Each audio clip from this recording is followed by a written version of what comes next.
Hi everybody, welcome back to Grace's Journey and God's Faithfulness. If you're new here, thank you so much for stopping by. Please subscribe, comment, share, like, and here we go.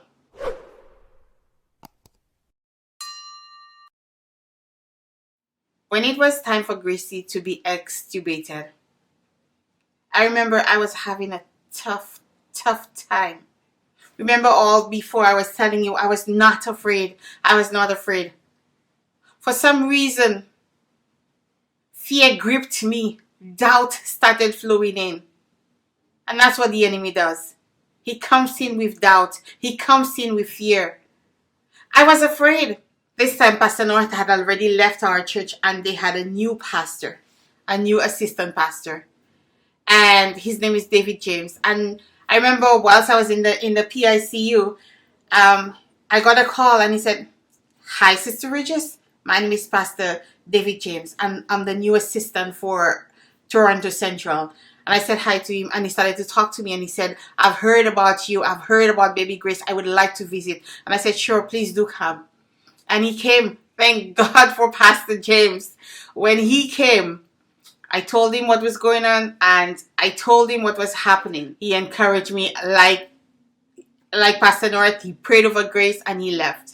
I remember when it was time to extubate Grace, they called for a meeting. Always calling for a meeting. They called for a meeting. And I asked them if it was okay for me to bring my pastors with me. And they said yes. At that meeting, my husband wasn't there. It was me, Pastor James, and the head pastor. When we went, we were too early. And whilst I was talking to them, I said, "You know what? I know God will heal Grace. Remember Jairus' daughter. Remember Lazarus, who was already dead. If God could do all these things, Gracie is nothing where God cannot help. Gracie is not beyond the reach of God's help. He's not beyond God's power." And even that time, I said to them, I cannot give Gracie comfort care. Because the Bible says, "Thou shalt not kill." And if I were to do that, in my humble opinion, that would be murder. And I am not willing to do something like that. Okay. When we went into the meeting, we sat there. And one doctor this time. That was the only meeting where we went to. And there was only one doctor. He was a staff doctor. And he came into the meeting. When they were talking to me about extubation, I wasn't ready. I wasn't ready. I was afraid that if they were to take out that tube that was helping Gracie to breathe, Gracie, something would happen. Gracie was not ready. I was so afraid. And I said to them, "No, not yet." I said, "What if you take out the tube and Grace is not able to breathe? Would you reintubate Grace?" They said, "No." I said, "Well, if no, no." Then he said to me, "Well, we will try to intubate Grace once, and if it's not successful, we are not going to do it." I said, "No, you guys have already told me she has a grade 4 airway. It's the most difficult airway to intubate. One try, it probably will not happen in one try. You guys need to try more." And they said, "No, they're not going to do that." And I said, "No, I'm not giving permission." Because I was scared. I was really scared. And my husband said to me, "Pearl, you know what? If they want to take out the tube, let them. Even if they were to take out the tube and it is God's will for Grace to leave, Gracie will still leave. God is able to help Grace to breathe on her own. She will still leave." I heard my husband say that. But I was still clinging to this machine in my child to help my child to breathe. It's like I had let go of God and then depending on the machine, which I should never have done. We called Pastor North. It was a snowy night, lots of snow all on the ground. And he said he's at the church, we can come. We went to his church, and when we got there, he spoke to us. And he said to me, "Remember the children of Israel when they had to cross the Jordan River? God did not stop the Jordan for them before they stepped foot in. They had to step their foot in before, and then the Jordan River was separated. So here is the time for you to put your foot in, right? Demonstrate your faith. Even if they take it out and if it's God's will for her to leave, she will still live." I heard that. I understood that, but it was still hard for me to do. Then I said to him, "You know what? Okay. I understand that. But it wasn't easy. It wasn't after just one pep talk. I remember calling him one morning, bright and early. I called him and told him what was going on. I could hear his pots and pans knocking. I'm like, what are you doing? He's like, I'm making breakfast. And I'm like, I didn't feel sorry I called him so early. He spoke to me. Lord, I so depended on him. I so leaned on him so hard. And he wasn't the only one. I leaned on him so hard. He gave me everything I needed, right? To take that leap of faith beyond where I was. My husband was already there, but I wasn't there yet. But when the meeting came, Pastor James and the other pastor came.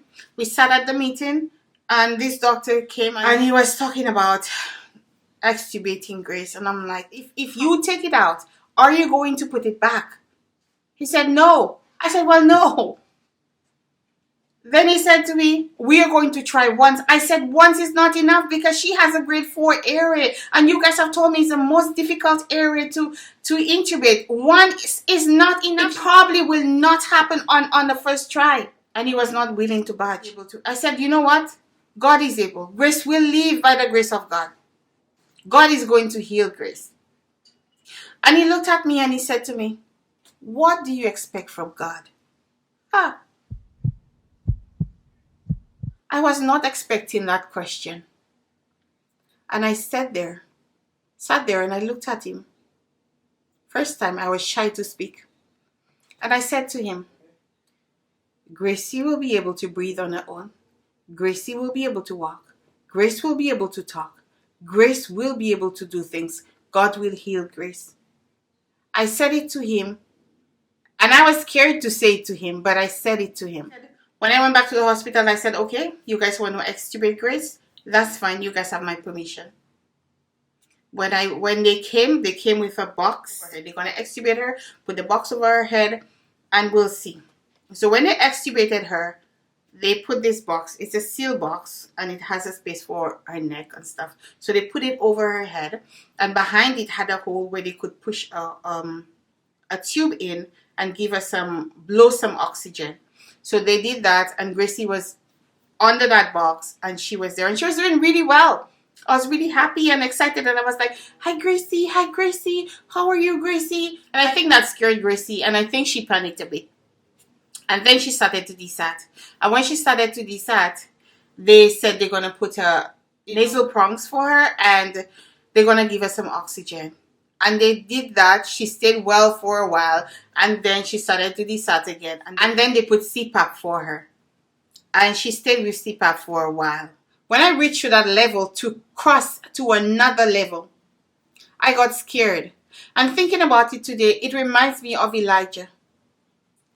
After everything God had done for him on Mount Carmel, when the next phase came, he was scared and he ran. So I'm saying all this to you. We all have our bridge to cross. We all have our strengths and our weaknesses. But remember, when we get there to cross that bridge, God is also by our side. And if we falter, if we get scared and we run back, don't feel like, oh, I have fallen and I can't get up. No, get up, dust off. Trust that God who is right by you, holding your hand, pulling you up, and tell you, my child, I am with you.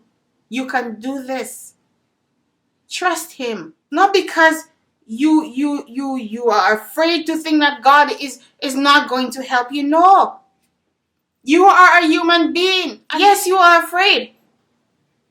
But take that leap of faith and trust God. He is right here, right beside you. When you can't walk, he will carry you. You're feeling weak, you need that strength. Reach out to him. Lord, I am weak. Please strengthen me. The same way he strengthened me. Crying, walking on that hallway. I didn't care who was watching me. It's okay. I was having my moment. I walked crying. But I went back without no tears in my eyes. Strengthened. I was able to stand. Don't let the cares of the world just crush you and for you to deal with it all on your own. No. Cry out to God. He will strengthen you. Call somebody you can trust. Somebody who's honest. Not somebody who will tell you what they think you want to hear. No, somebody who will tell you the truth. Where you'll be able to take the right step. I wasn't ready. My husband was ready. But I needed that talk from Pastor North to push me forward. Find that somebody. Find that Pastor North for yourself. But going through something like that, you cannot go through it all by yourself. Reach out to somebody. Talk to that person. Say, here, this is what I'm going through. This is what I'm feeling. If you're not sure as to who you should talk to, ask God. God, who should I talk to? God, send me the right person. Direct me to the right person. He will. One thing I know is that there isn't a thing that God cannot do. There is nothing beyond God's power. He is almighty, all-powerful. He can do all things. Trust Him. Live according to what you know. Do what you know is right. Live in God's light. Walk in His light. Read the Bible. These promises that are there for us. God's words, it's already spoken. Remember that. So we have to accept it. We have to embrace it. We have to call on Him and say, Lord, I'm claiming that promise that you have already promised. And you said your word is not going to come back to you void. I am claiming it in the name of Jesus. So finally, while Grace was doing great with the CPAP, she was doing okay. There was sometimes she had DSAS, sometimes her heart rate would drop, but she was doing okay. And I thank God for the strength He gave this child, the strength that He gave me. I can do all things through Christ who strengthens me. So thank you so much for watching. And Grace's journey and God's faithfulness continues.